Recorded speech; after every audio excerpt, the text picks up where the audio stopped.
کہ وزن کیسے پیدا ہوتا ہے تو میری پہلی حدیث پڑھ لو کہ انما الاعمال بالنیات، کہ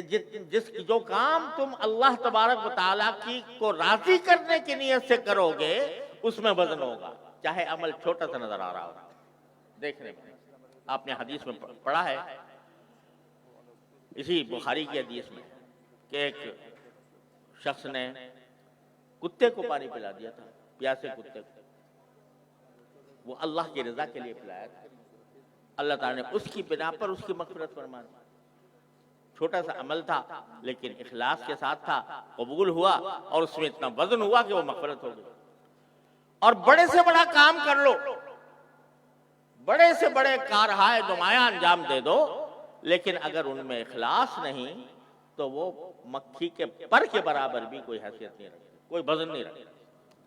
لہذا ہمیں امام بخاری رحمۃ اللہ علیہ اس طرف متوجہ فرما رہے ہیں کہ اب تم باہر نکلو گے، اور مجھے تو کچھ ایسا لگتا ہے کہ شاید امام بخاری رحمۃ اللہ علیہ کو یہ منکشف ہو گیا ہو کہ میری اس کتاب کو پڑھ کر لوگ عالم کہلائیں گے، ان کے سروں پر دستار سجائی جائے گی، وہ سارے دنیا کے اندر عالم کے نام سے پہچانے جائیں گے۔ تو وہ پیغام دے رہے ہیں کہ تم اپنے اعمال اور اپنے اقوال کا جائزہ لیا کرو اور یہ دیکھا کرو کہ اس میں اخلاص کا وزن ہے یا نہیں۔ اللہ تعالیٰ وہ وزن ہمارے اندر پیدا فرما دے۔ اور یہ بھائی بہت بڑا مسئلہ ہے۔ علم جو ہے وہ بذات خود کوئی قیمت نہیں رکھتا جب تک اس کے ساتھ عمل نہ ہو، اور عمل میں کوئی قیمت نہیں ہوتی جب تک اس کے ساتھ اخلاص نہ ہو۔ اور اخلاص ایسی چیز ہے کہ شیطان یہیں پر جا کر ڈاکہ ڈالتا ہے کہ آدمی کوئی کام کر رہا ہوتا ہے، اس کے اندر دل میں پیدا کر دیتا ہے شہرت کی خواہش، نام و نمود کی خواہش، ریاکاری کی خواہش، اور اس اپنا بڑا بننے کی خواہش، تو اس کے نتیجے میں وہ سارا جو عمل ہوتا ہے وہ بیکار ہو کے چلا جاتا ہے۔ لہذا یہ پیغام ہے امام بخاری رحمۃ اللہ علیہ کا کہ اپنے ہر قول و فعل کے اندر اس بات کا جائزہ لیتے رہا کرو کہ تمہارے اس قول و فعل میں وزن کتنا ہے، اخلاص کا وزن کتنا ہے۔ اور اس کے لیے بھائی میں آپ حضرات سے ایک گزارش کرتا ہوں جو میں نے اپنے بزرگوں سے سنی ہے، اور انشاءاللہ اگر اس پر عمل کر لیا جائے تو اللہ تعالیٰ کی رحمت سے امید ہے کہ اللہ تبارک و تعالیٰ ہم سب کو اخلاص سے نوازیں گے۔ وہ یہ کہ ہر روز صبح کو فجر کے بعد، فجر کی نماز کے بعد چند منٹ اللہ تبارک و تعالیٰ کی بارگاہ میں حاضر ہو کر یہ دعا کر لیں کہ یا اللہ میرا دن آج شروع ہو رہا ہے، اور اس دن میں میری پتہ نہیں میرا آخری دن بھی ہو سکتا ہے۔ آج کل کسی کا پتہ ہے کہ کب تک زندہ رہے گا، ہو سکتا ہے آخری دن ہو یا اور بھی آپ نے مزید مہلت دی ہوئی ہو، لیکن آج میں دن شروع کر رہا ہوں تو میں اس عہد کے ساتھ شروع کر رہا ہوں کہ جو کام کروں گا اے اللہ آپ کی رضا کے لیے کروں گا، یہاں تک کہ کھانا بھی کھاؤں گا تو آپ کی رضا کے لیے، اگر اپنے بیوی بچوں سے اور اپنے گھر والوں سے بات چیت کروں گا آپ کی رضا کے لیے، اگر میں سوؤں گا تو میرا سونا بھی آپ کے لیے ہوگا، یعنی اس لیے ہوگا کہ اس سونے کے ذریعے مجھے قوت حاصل ہو اور میں قوت حاصل ہو کر آپ کی عبادت زیادہ سے زیادہ انجام دے سکوں، اس نیت کے ساتھ کروں گا۔ ان صلاتی و نسکی و محیایا و مماتی للہ رب العالمین، اللہ کے لیے ہوگا۔ اور یہ پہلے تو عہد کر لو اور پھر ساتھ میں دعا کر لو۔ دعا یہ کر لو کہ یا اللہ میں نے عہد تو کر لیا، لیکن میں اس عہد پر خود اپنی طاقت سے قائم نہیں رہ سکتا جب تک آپ کی توفیق شامل حال ہے۔ تو اے اللہ اس عہد کے ساتھ میں آپ سے دعا بھی مانگتا ہوں کہ اللہ مجھے مخلص بندوں میں شامل فرما لے، میرے ہر عمل کو اپنے رضا جوئی کے لیے کر لے، میری ساری زندگی کو اپنی رضا کامل کے مطابق بنا دے۔ یہ دعا کر لو صبح سویرے، اور رات کو سوتے وقت پھر سونے سے پہلے ایک مرتبہ جائزہ لے لو کہ آج میں نے زندگی میں اپنے دن میں کیا کیا کام کیے تھے اور وہ کیسے کیسے انجام دیے گئے، اس میں کتنا اخلاص تھا، اس میں کتنی رضا جوئی تھی اللہ تبارک و تعالیٰ کی. اور جہاں نافرمانی تو نہیں کی میں نے کوئی، اگر نافرمانی کی ہے تو اے اللہ مجھے اپنی رحمت سے اس کو معاف فرما دے. میں توبہ کرتا ہوں، استغفار کرتا ہوں، اور اس بات کا ارادہ کرتا ہوں کہ جب کل دوبارہ دن شروع ہوگا تو دوبارہ اسی وہی عہد کروں گا، دوبارہ بھی آپ سے وہی توفیق مانگوں گا. یہ صبح کے 5 منٹ اور رات کے 5 منٹ ہیں تو بڑے آسان، کوئی مشکل نہیں، کوئی پیسہ خرچ نہیں ہوتا، کوئی محنت نہیں جاتی، کوئی سفر نہیں کرنا پڑتا، لیکن کر لے آدمی. شیطان یہ کہتا ہے کہ بات تو بڑی اچھی ہے اور مختصر بھی ہے، لیکن ٹھیک ہے بھائی کل سے شروع کروں گا. اب کل جو ہے وہ پھر آتی نہیں، آدمی غفلت کا شکار ہو جاتا. لیکن میں آپ سے اللہ کے بھروسے پر دعوے کے ساتھ کہتا ہوں کہ 40 دن یہ عمل کر کے دیکھ، زندگی میں انقلاب آ جائے گا. اللہ تبارک و تعالیٰ کے فضل و کرم سے زندگی کہیں سے کہیں پہنچ جائے گی، اور اس میں ہمیں اخلاص بھی نصیب ہو جائے گا. اللہ تبارک و تعالیٰ اس کی ہمیں توفیق عطا فرمائے. پھر اسی باب کے تحت امام بخاری نے جو حدیث روایت کی ہے وہ 2 کلمات ہیں. ان کے بارے میں فرمایا کہ یہ زبان پر تو بہت ہلکے سے ہیں، لیکن میزان عمل میں ان کا وزن بہت ہے. اور اسی سے امام بخاری استدلال کر رہے ہیں کہ قولہم یوزن، انسان کا قول بھی وزن، کہ قول کا بھی وزن ہوگا. اور وہ تو کلمات ہیں سبحان اللہ و بحمدہ سبحان اللہ العظیم. کیا اللہ تعالیٰ نے اس میں اسرار رکھے ہیں، کیا اس میں معارف رکھے ہیں، کیا انوار رکھے ہیں. فرماتے ہیں کہ رحمان کو محبوب ہے، حبیبتان الی الرحمن خفیفتان علی اللسان ثقیلتان فی المیزان. یہ زبردست اوصاف ان کلمات کے رسول کریم صلی اللہ علیہ وسلم بیان فرمائے. اور ایک حدیث میں آتا ہے کہ اسی بخاری میں حدیث گزری ہے کہ جو شخص سبحان اللہ و بحمدہ 100 مرتبہ پڑھے روزانہ تو اس کے گناہ اگر پہاڑ کے برابر بھی ہوں تو وہ اللہ تعالیٰ کی ہاں اس کی مغفرت ہو جائے گی. سبحان اللہ و بحمدہ سبحان اللہ العظیم. بظاہر دیکھنے میں معمولی کلمات ہیں، لیکن بڑے عظیم معارف و انوار ان میں پوشیدہ ہیں. آج کی اس مجلس میں اگر ہم 2 باتوں ہی پر کا سبق لے لیں اور ارادہ کر لیں تو انشاءاللہ یہ مجلس بڑی کامیاب ہے. اللہ تبارک و تعالی ہم سب کو اس کی توفیق عطا فرمائے. ایک وہ جو میں نے ابھی عرض کیا کہ صبح کا آغاز کس طرح کرے اور رات کو سونے سے پہلے کیا کیا کریں، اور دوسرے یہ کہ سبحان اللہ و بحمدہ سبحان اللہ العظیم کو اپنا وظیفہ بنائیں، چلتے پھرتے اٹھتے بیٹھتے، اور کم از کم 100 مرتبہ دن بھر میں یہ پڑھنے کا انسان اہتمام فرمائے. تو رسول کریم صلی اللہ علیہ وسلم فرماتے ہیں رحمان کو محبوب ہیں. معمولی بات ہے، اور لفظ بھی یہ نہیں کہا اللہ کو محبوب ہے، رحمان کو محبوب ہے. وہ جس کی رحمت عام بھی ہے تام بھی ہے اس کو محبوب ہے. لہذا جو بندہ یہ پڑھے گا تو کیا وہ محبوب نہیں ہوگا؟ وہ رحمان کو محبوب نہیں ہوگا، اور رحمان کی رحمتیں اس کی طرف متوجہ نہیں ہوں گی. لہذا اگر ہم یہی سبق لے کے چلے جائیں کہ اللہ تبارک و تعالی ہمیں انشاءاللہ یہ 2 کام کریں گے، ایک صبح اور رات کا، اور دوسرا سبحان اللہ وبحمدہ سبحان اللہ العظیم کو اپنا وظیفہ بنائیں گے، تو انشاءاللہ ہماری زندگی پلٹ جائے گی. زندگی اللہ تعالیٰ کے مرضی کے مطابق ہو جائے گی. موت اگر آ گئی جس وقت بھی آئے تو انشاءاللہ ثم انشاءاللہ ہم موت کے بعد اللہ تبارک و تعالیٰ کی محبت اور اس کی رحمت حاصل کر سکیں گے. اللہ تبارک و تعالیٰ اپنے فضل و کرم سے اپنی رحمت سے ہمیں اس پر عمل کرنے کی توفیق عطا فرمائے. وآخر دعوانا ان الحمدللہ رب العالمین.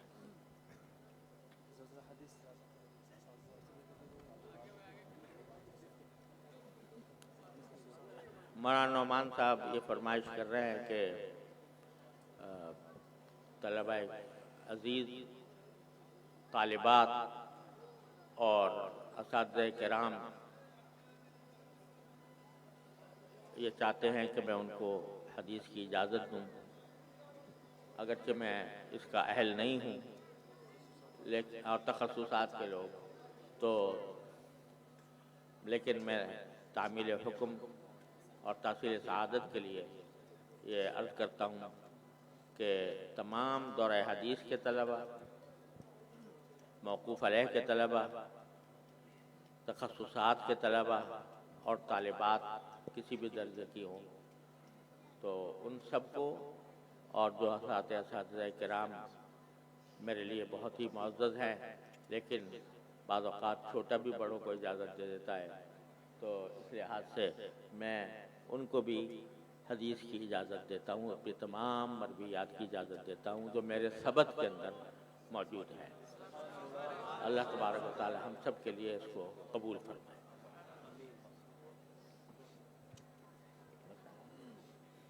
اچھا بھائی، دعا کر لیں۔ ہمارے بزرگوں سے یہ منقول ہے کہ صحیح بخاری کے اختتام پر اور تکمیل پر اللہ تبارک و تعالیٰ دعائیں قبول فرماتے ہیں۔ یہ کوئی منسوس چیز تو نہیں ہے، اور منسوس جو مقامات اجابت یا اوقات اجابت جو منسوس ہیں اس درجے کی نہیں ہے، لیکن تجربہ ہے ہمارے بزرگوں کا کہ اس موقع پر دعائیں قبول ہوتی ہیں، لہذا اس پر اہتمام کے ساتھ اللہ تعالیٰ کے حضور حاضر ہو کر ہم دعا کر لیتے ہیں۔ اللہم لک الحمد حمدا دائما مع دوامک، ولک الحمد حمدا خالدا مع خلودک، ولک الحمد حمدا لا منتہا لہ دون مشیتک، اللہم لک الحمد حمدا عند کل طرفۃ عین وتنفس کل نفس، اللہم یا ارحم الراحمین صلی علی سیدنا مولانا محمد وعلی آل سیدنا مولانا محمد کما صلیت علی ابراہیم وعلی آل ابراہیم انک حمید مجید، اللہم ربنا ظلمنا انفسنا وإن لم تغفر لنا وترحمنا لنكونن من الخاسرين،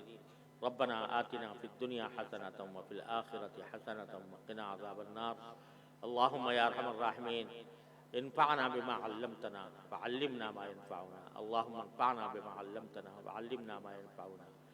یا اللہ اپنے فضل و کرم اپنی رحمت سے ہمارے تمام گناہوں کو اپنی رحمت سے معاف فرما دیجیے۔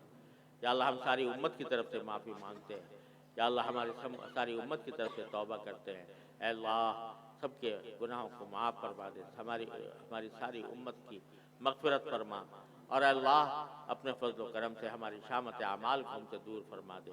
یا اللہ ہمارے جو کچھ بھی مسائل ہیں، انفرادی یا اجتماعی، یا اللہ یقیناً وہ ہمارے اعمال کی شامت ہے، اے اللہ اس شامت کو ہم سے دور فرما دے،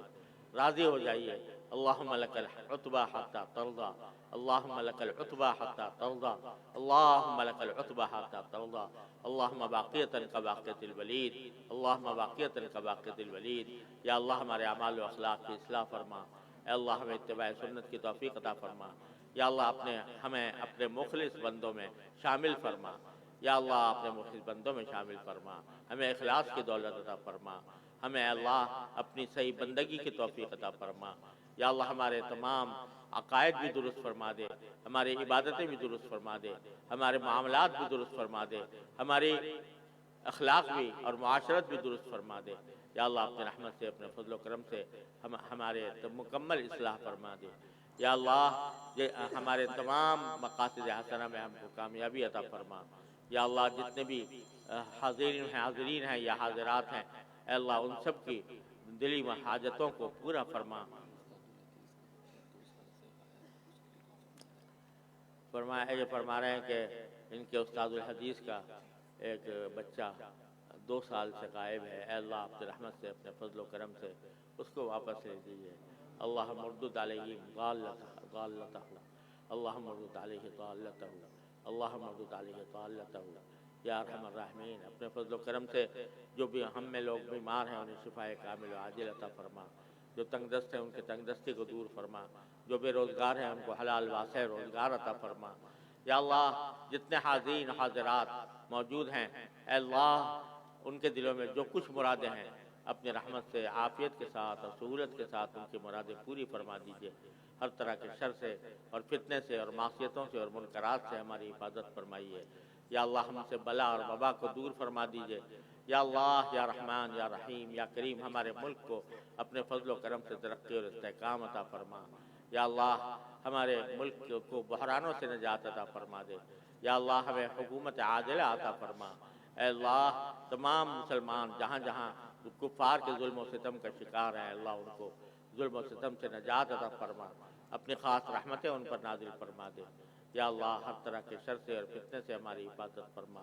یا اللہ جن جن لوگوں نے ہم سے دعا کی فرمائش کی ہے زبانی طور پر یا تحریری طور پر، اے اللہ آپ ان سب کی مرادوں کو جانتے ہیں، اپنی رحمت سے ان کی مرادیں پوری فرما، یا اللہ کسی بھی اپنی رحمت سے محروم نہ فرما، کسی بھی رحمت سے محروم نہ فرما، وصلی اللہ تعالی علی خیر خلقہ سیدنا مولانا محمد وعلی آلہ واصحابہ اجمعین، آمین برحمتک یا اللہ۔